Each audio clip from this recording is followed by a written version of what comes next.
Here's Anne McElvoy to start the week. The one feminist book I recall my mother reading when I was a teenager was Betty Friedan's The Feminine Mystique. It railed against enforced housewifery, Freud and penis envy, and the domestic stereotypes being peddled by advertisers in women's magazines. Well, 50 years after this mighty j'accuse, today's feminism has different quandaries.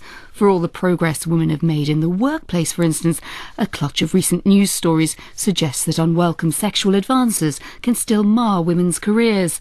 And when we're encouraged to grab a quick Botox to hold back the years, where does the quest for ageless beauty leave the aspiration of feminist thinkers like Mary Wollstonecraft in the 18th century that women should flee the gilded cage of mere lookism? Four very different female voices join me around the table this morning to probe the paradoxes of today's feminism. And afterwards on Woman's Hour, you can join the conversation by calling 03700 100 444 to talk about what feminism means to you. With me now are the writer Natasha Walter, author of Living Dolls and the New Feminism, Catherine Hakim, an academic who suggested that women should deploy their erotic capital to make the best of their life chances, Shireen El-Feki, who's just published Sex and the Citadel, delving into the private lives of women in the Arab world, and Finn Mackay, a campaigner who's organised events like the Reclaim the Night marches. Finn supports a degree of proud feminist separatism.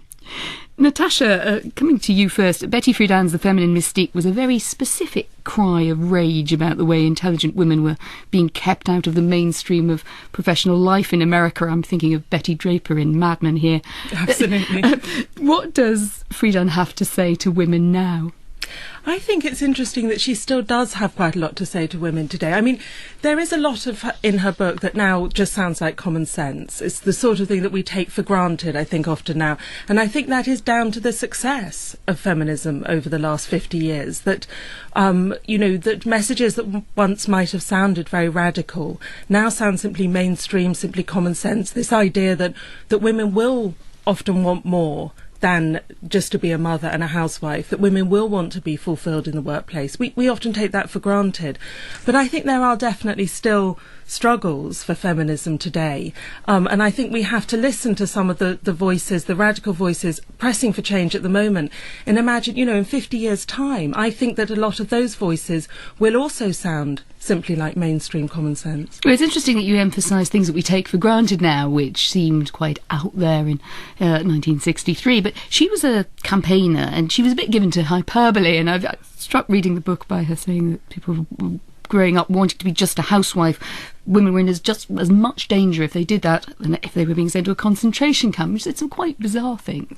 Well, I think, it's often the case that a radical voice might, need to really press forward the point that she's making in order to get people to listen. And of course, she was seen as a radical and often marginal voice for a long time. But gradually, it's interesting how the rest of society and more mainstream voices caught up with her. And that's often a pattern you see in feminism. Feminism is, let's not forget, an incredibly successful movement. If you look back at the history of feminism and the gains that it has won, if we look at the lives of women in the UK, it is extraordinary how they've been transformed. But I think we shouldn't lose sight of the urgency of the changes that still have to happen. I mean, in my recent book, Living Dolls, what I wanted to map was the pressures that the hypersexual culture that we live in still put on young women. And that hypersexual culture is often seen as empowering, even liberating for young women. But I also wanted to show that it can be very difficult for young women to negotiate. We will come back to that theme and to sex later on. But Shireen, you grew up in Canada, but you do have roots in Egypt. How far does Friedan's book echo with someone coming at this with a cultural background that is wider than just the West? To my knowledge, The Feminine Mystique has not yet been translated into Arabic. And to listeners, if anyone is aware of an Arabic translation, please send a message on my website, sexandthecitadel.com, because I would like to know, and quite frankly, I think millions of women across the Arab world would benefit from reading it. The central message that women should be happy, satisfied with marriage and motherhood and the home, it resonates with millions of women across the Arab region. We may not have a feminine mystique, but we have an Islamist mystique now in the region. And that conceptualization of a woman's role is essentially harkening back to traditional quote-unquote Arab and Islamic values that a woman's place first and foremost is as a wife and a mother. They may or may not pay lip service to the fact that women can work, they should have political engagement, but it's lip service often at best. What is that like for you when you were in Egypt? Do you feel that you shared some of the kind of professional, the tick in the box that professional women get in the West, and that you're expected to be something else? Well, it's very interesting that I spent 5 years traveling across the Arab world talking to people about sex. And sexual rights are integral to the outcomes that the feminist movement is looking for. And yet, of the more than 100 people I spoke to, housewives, working women, religious leaders, activists, bloggers, all of those, feminism only came up twice in conversation.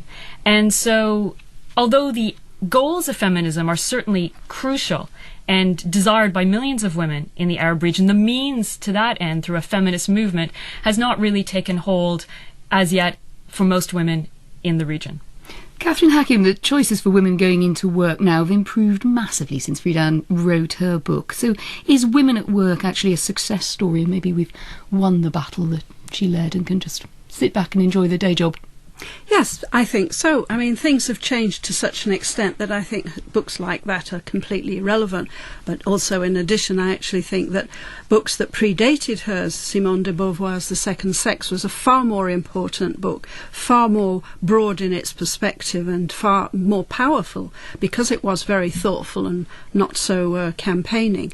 But I think feminism is still very much alive today, in the sense of women today feeling they have a place in public life, have rights, have a voice. But as a social movement, I think feminism is dead now, despite the best efforts of people like Kat Banyard and Finn Mackay, who's here today. And I think this is largely because legislation and equal opportunities policies have achieved their goals of creating a level playing field and fair competition, and eliminating the pay gap to something that's quite trivial now. And the problem area that now remains, in my view, is Do you mean that, just very quickly on the pay gap, do you mean that it is trivial in terms of amounts, or you mean it's a relatively trivial issue?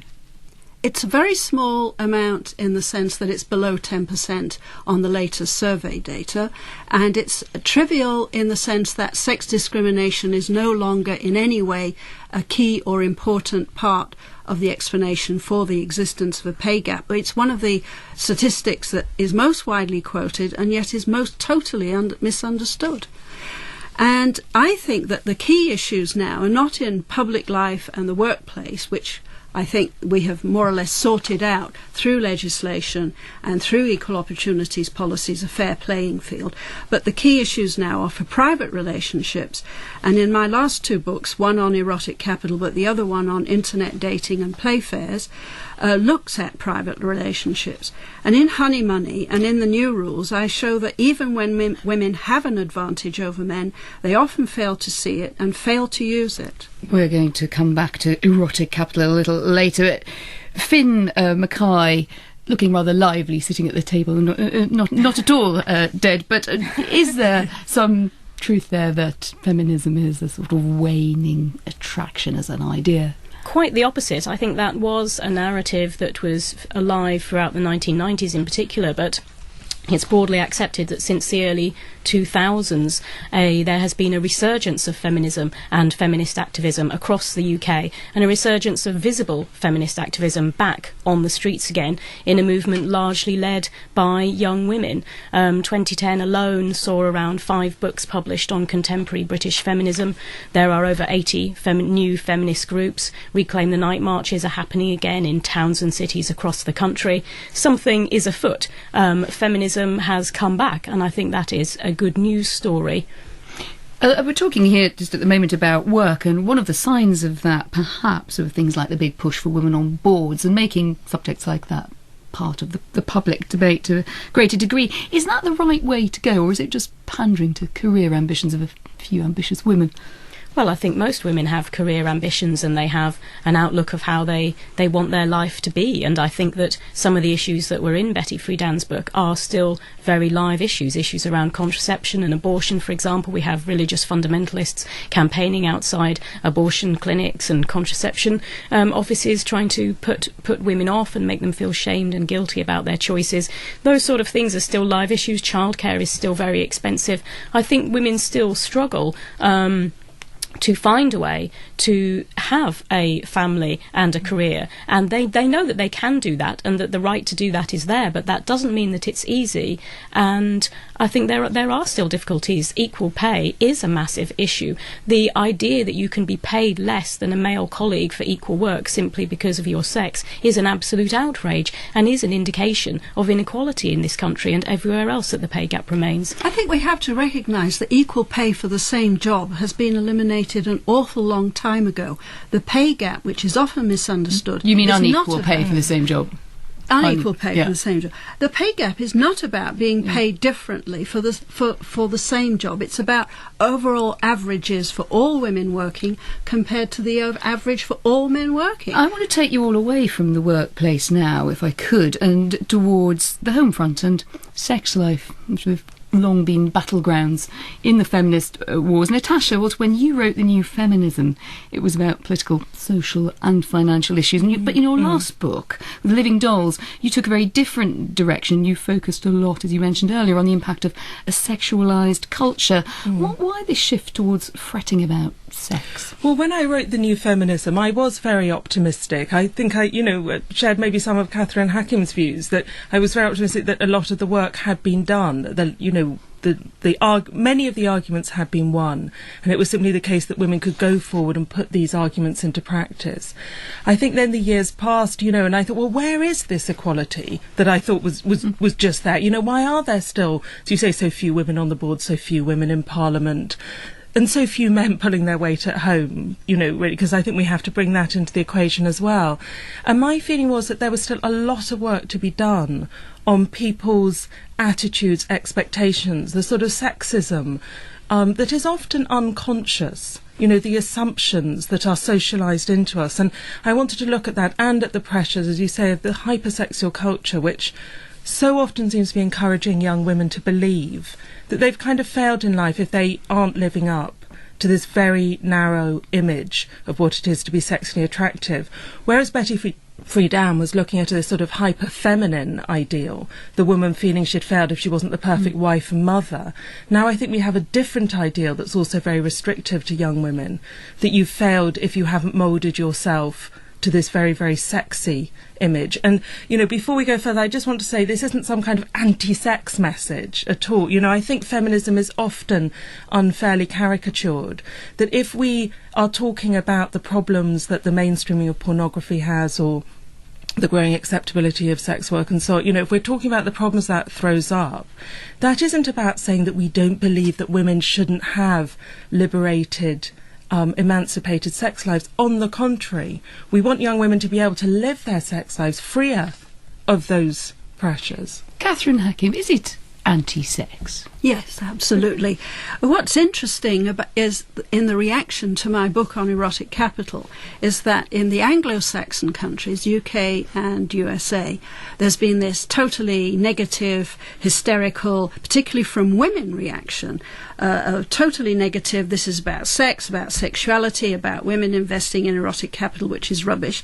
I point out in the book that men make more money from being attractive than women do, and that's why women should... You might just have to tell us what erotic capital is, just so we can check whether we've got it or not. It's a combination of physical and social attractiveness, which is becoming much more important in the 21st century.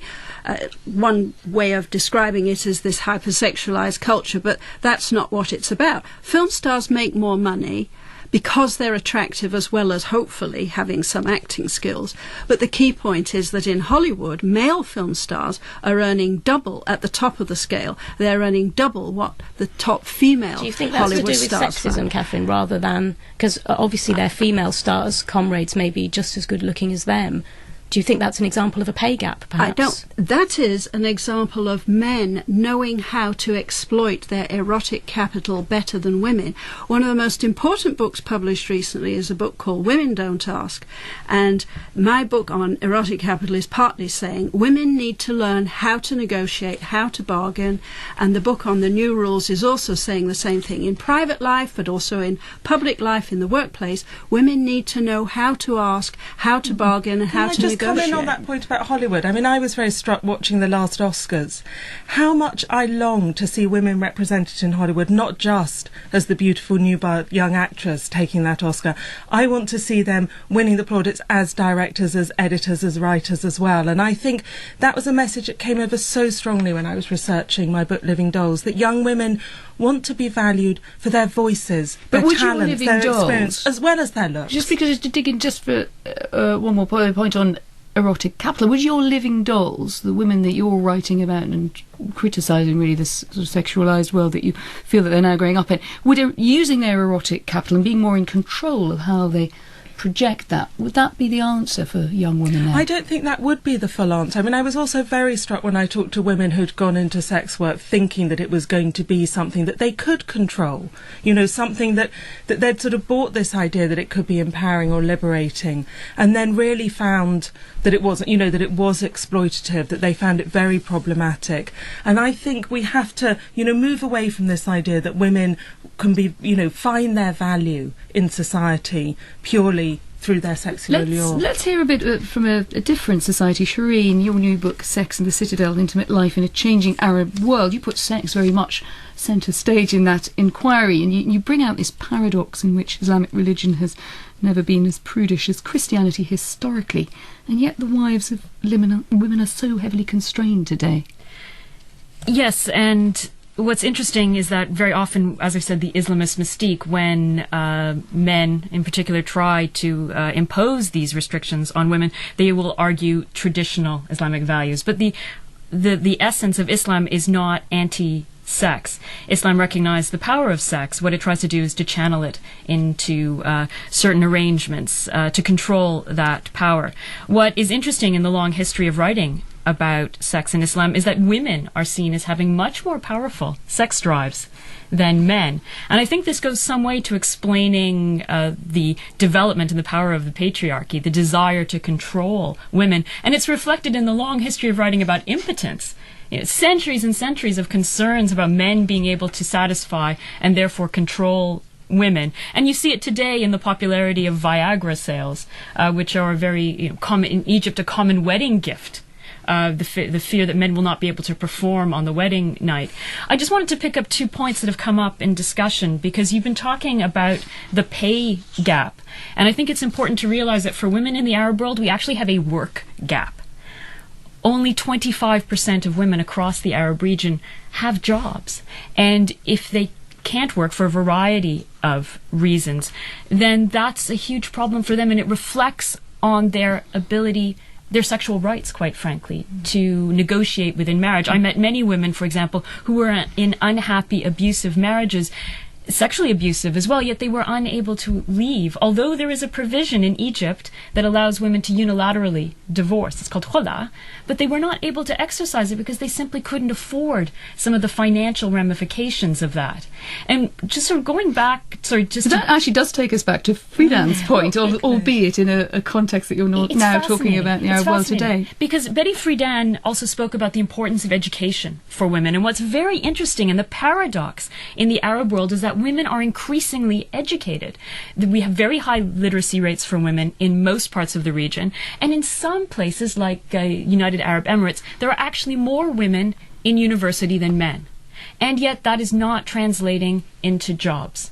And so there is this real... But it's not translating into active feminism either, is it? No, I disagree with that, because this is picking up on Finn's point.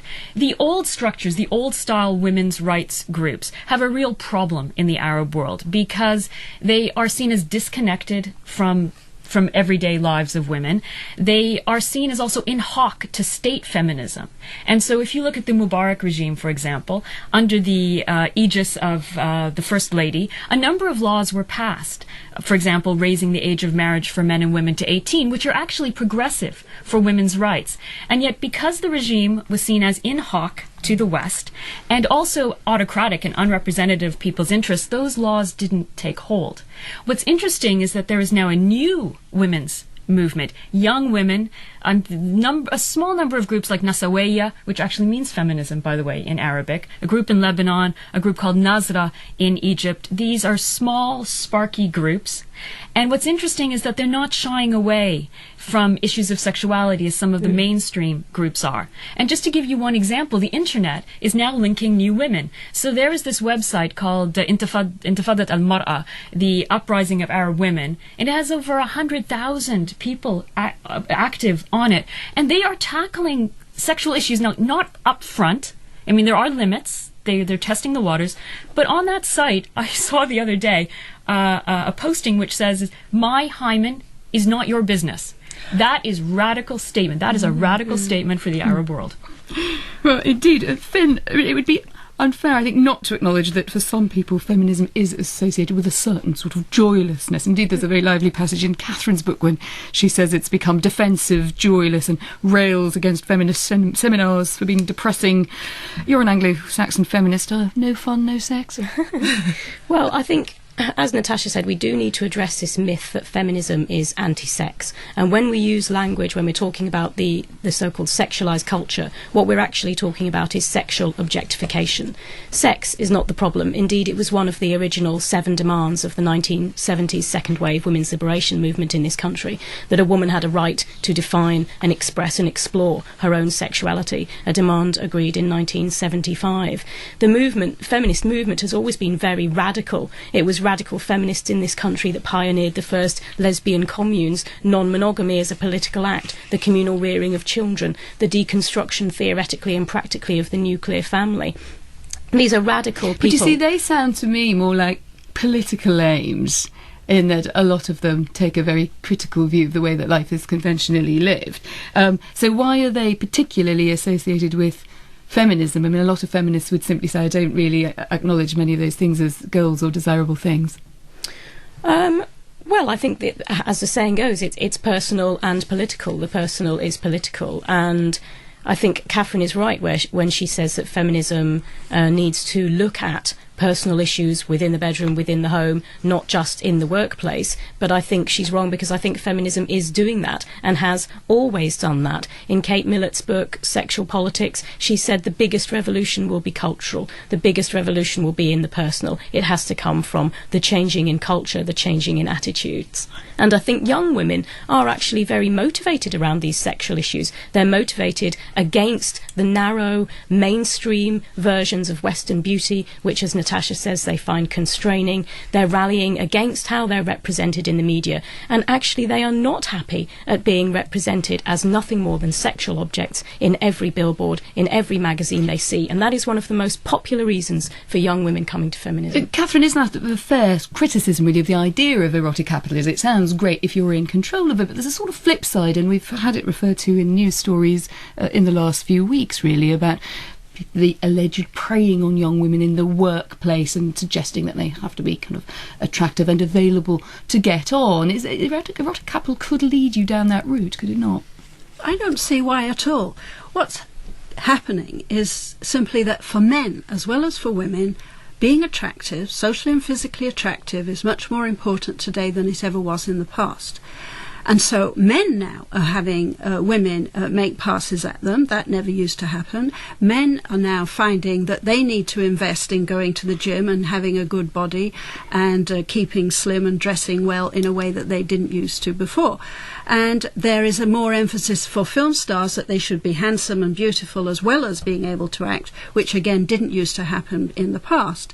You just needed to act. And if you were attractive, that was just a bonus. But now it's actually become almost essential to I get wonder on. if we judge the past rather differently there, because if you referred at the beginning of the programme to Mary Wollstonecraft, she talks about beauty as the woman's gilded cage and the expectation that women will be beautiful. There has been a rise in eating disorders for men. Would you see that as a success? A rise in overtraining, a rise in steroid abuse for young men, trying to live up to this body ideal? Things that affect a very tiny minority don't dispute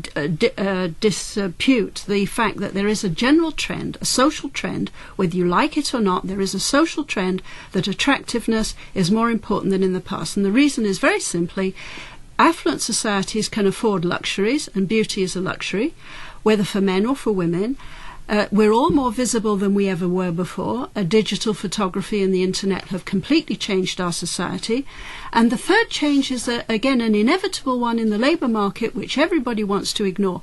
As we move away from manufacturing manual jobs to workforces that are almost entirely white-collar jobs and service sector jobs. In these jobs, social skills, charm, elegance, beauty, all of these things matter more because social relationships matter in the workplace, and people who can get on with people make themselves liked, influence. They sell more products, they sell more policies. So get out there and get the Botox and the boob job.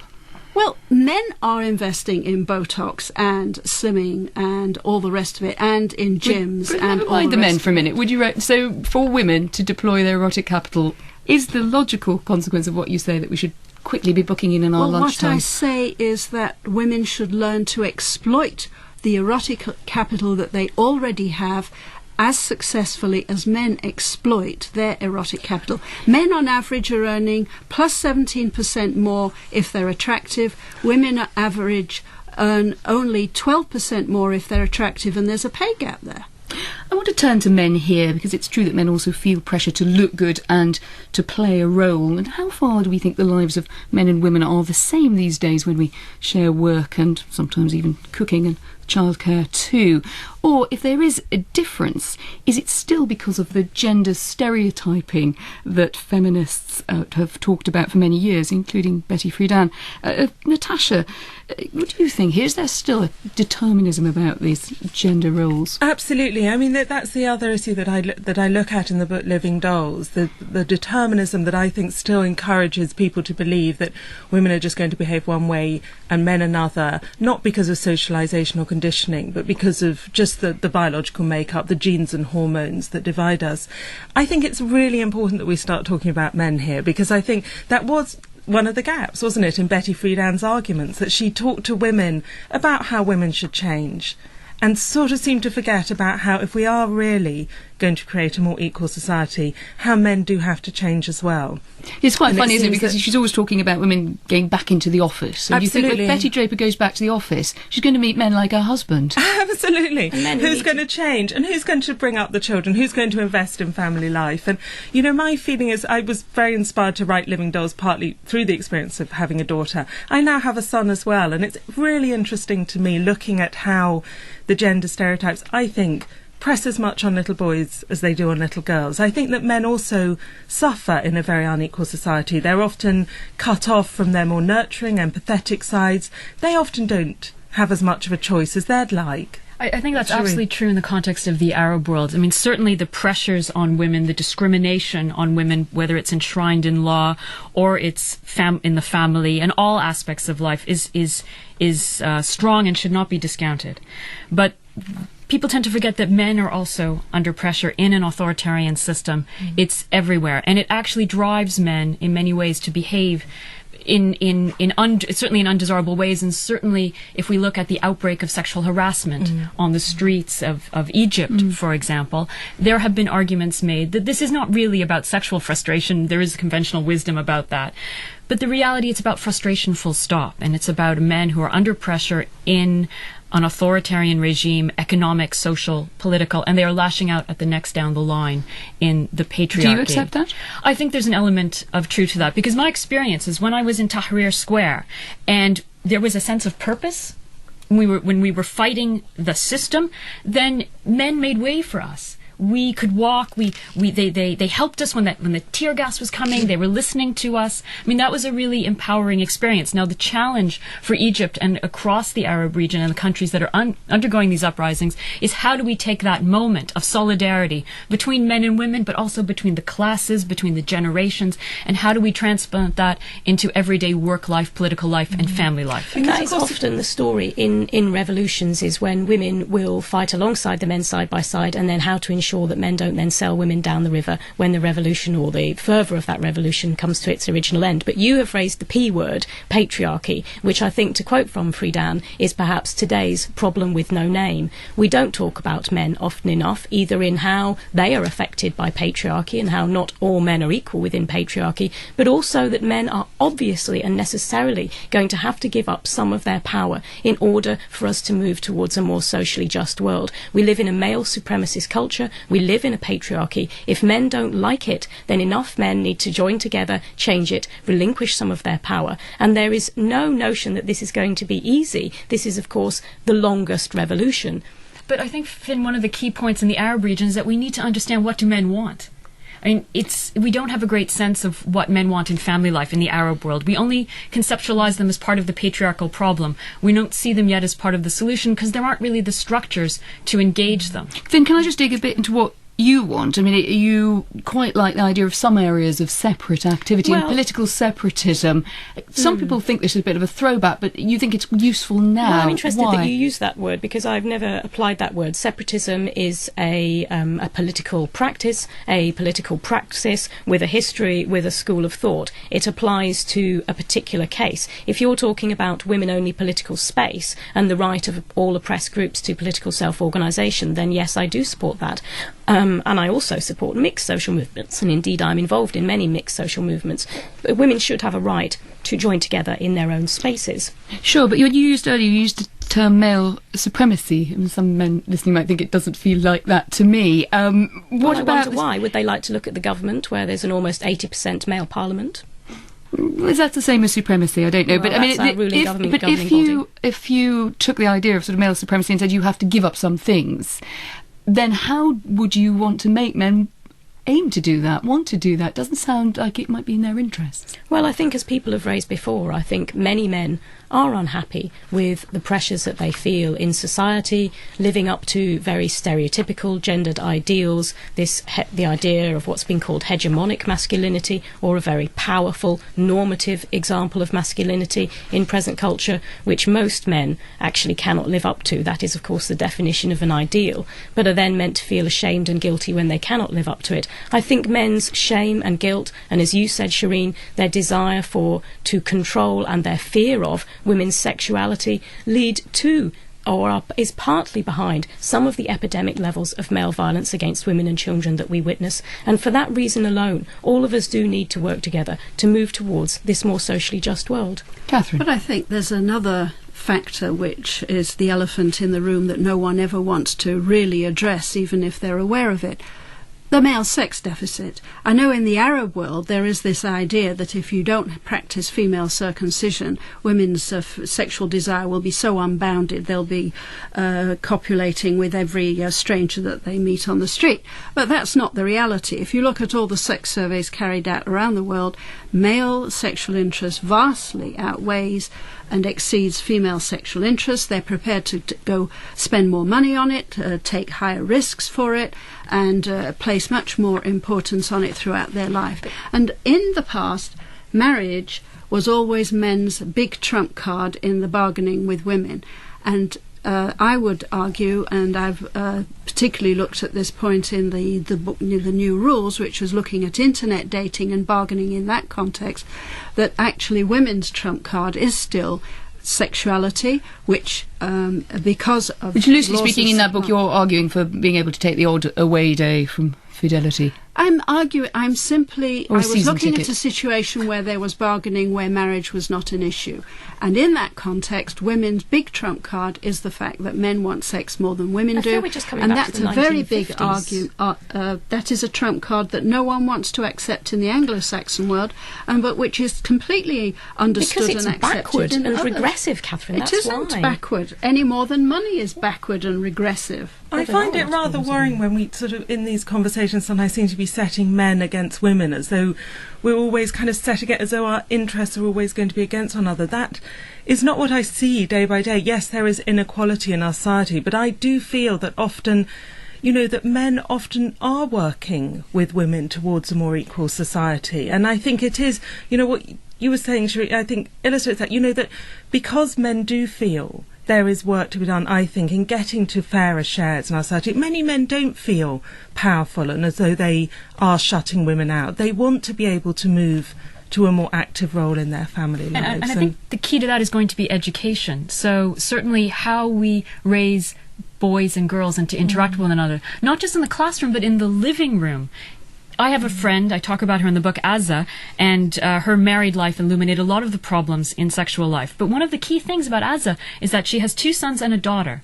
And in the home, they are treated as equals. They have the same chores, they have the same possibilities, and that's unusual, but that's key to changing attitudes between boys and girls, and therefore husbands and wives in the years to come. Absolutely. I would like to come back to the feminist movement, and a century after Emily Wilding Davison threw herself under the king's horse, women's lives, at least in the West, have improved dramatically, but has it all just succeeded a bit too well that a lot of women don't feel like rallying to the flag, or think the flag is a bit tattered? I mean, Finn, this is really one for you. You said earlier that campaigns are taking off. There's this new energy, and it's certainly true. There are new names in the public debate, new ideas. But for a lot of women, this has rather limited relevance. Why is that the case? I don't think it does, and I think if you speak to most women, including young women, I think they share feminist goals. I think they want to be able to be in control of their own lives, have a career if they wish, have a family if they wish, earn the sort of money they want to earn, and enjoy equal opportunities. And we have made so many gains that women enjoy today because of feminism, and we have to make sure that we hold on to the gains we've won, and indeed gain more for those women who come after us. And I, in fact, around me every day see young women inspired, engaged, politicised through the feminist movement and through that empowering spaces that feminism can provide to young women. Catherine, you call yourself a feminist, but you seem to take a bit of a different line between what Finn's just said and some of the ideas that Natasha has brought up. And do you feel that we're in a time of a backlash against an old-style feminism? The most visible voice of feminism today is radical feminism, which in my view is just a politically correct, polite term for victim feminism. I think those women who have a grudge for whatever reason in their private life, in their family life, are attracted to it. But the vast majority do feel that they've got a situation where they have choices, where they have opportunities in the labour market, where they in many women actually are aware that they have more choices than men today, and those women are not going to be attracted to radical feminism because its emphasis on women as being the victims all the time of society, of men, of whatever. And women don't see themselves as victims. They see themselves as having choices and the ability to live their lives in just the same way as men. The problem that still arises is, as I've argued in both of my books, that women in private life are not very good at negotiating. And if you're no good at negotiating and bargaining and getting a fair deal on arrangements in your private life, you're certainly not going to be very good at negotiating with your employer for a pay rise or a promotion or whatever. It is also possible, isn't it, Natasha, that there are gaps that have gone unfilled. Way back to Betty Friedan's book there, African American women are notable by their absence. I know you've done, for instance, a lot of work about women, refugee women, and where they fit into the model, or ethnic minorities. Could you just address that quickly? Just very, very quickly, I'd like to say, I'm sure that if you had Betty Friedan on this programme 50 years ago, you would have said to her, Betty, you're only speaking to a minority of women. And you would have said the same to Emmeline Pankhurst 100 years ago. You said, Emmeline, aren't most women more interested in just getting the supper on the table? Do they really care about the vote? And I think this idea that feminism is just a minority pursuit has dogged feminists, down the ages. In fact, I think at the moment feminism is speaking a very mainstream voice about inequality in the workplace, about, as you say, sexual harassment and sexual violence. A lot of young women joining in this debate on the internet. But can I just ask, has it become a bit confused about ethnic minorities along the way? Yes, it is important as well, of course, to work across the borders of culture and class, and often feminists have been very, very bad at this, and I think there's still a lot of work to be done on this. I think Shireen's book is really great, a really important book, because of the way that it opens up the lives and voices of Arab women. And we need, obviously, to work more closely across borders. And I think what you said, Shireen, about how feminism imposed from the top is never going to take root. You know, we've got to be working at the grassroots across borders, woman to woman through civil society, you know, and otherwise it's just, you know, we're never going to be able to spring forward. But I think there are some problems that we have to tackle across those borders of class, of culture, borders of countries. And yes, the women I work with, Women for Refugee Women. These are women who've had to cross borders, fleeing extreme violence, you know, issues like trafficking, forced prostitution. And, you know, they need the solidarity of women in other countries. Sure. I agree, absolutely. And I think the key, if we are looking at moving forward in the Arab region, and certainly it's very interesting that people, particularly women who are break the heterosexual mold. It's very interesting. Women who have sex with other women, some of the most effective groups in the region are actually arguing, you know what, we need to look more broadly. So we need to look at what's happening in the wider world. Are there lessons for us to learn? But also, as we push our desire for rights and freedoms forward, we need to look at this in the much broader context of social justice and freedom and dignity, not just for us as women who have sex with other women, or not just for us as women. If we're not achieving this for everyone, how are we going to move forward? Finn, these are very, very big goals which try to unite, I don't know, the pay gap for someone working in a supermarket with what's going on the Arab street. Are you optimistic that feminism today can keep up with the rapid technological and geopolitical change? It's quite hard to keep abreast of all of that. Well, it is, but I think the new communication technologies, social networking has made it a lot easier for activists of all political persuasions to network together. And we saw the role of, that in the Arab Spring, for example, the use of new communication technologies. And women here are communicating with feminists all over the world, and indeed making links and building bridges between all social justice movements. Catherine, what would it take to bring you back into the mainstream family of feminism, or would you say no? The thing that I thought was most important this year was the fact that the global attention in the media to the rape of a girl in India, and the reaction both globally about it and the reaction in India to changing the law immediately. There we must leave it. Thank you to all my guests. Catherine Hakim, The New Rules is out in paperback from Finn Mackay. Natasha Walter has contributed to the forthcoming 50 Shades of Feminism. And Shireen El-Fekhi's Sex and the Citadel, Intimate Life in a Changing Arab World, is published this week. And Jane Garvey is here just after the 10 o'clock news with Women's Hour to continue this debate. So if you want to have your say about feminism, please call in on 03700 100 444.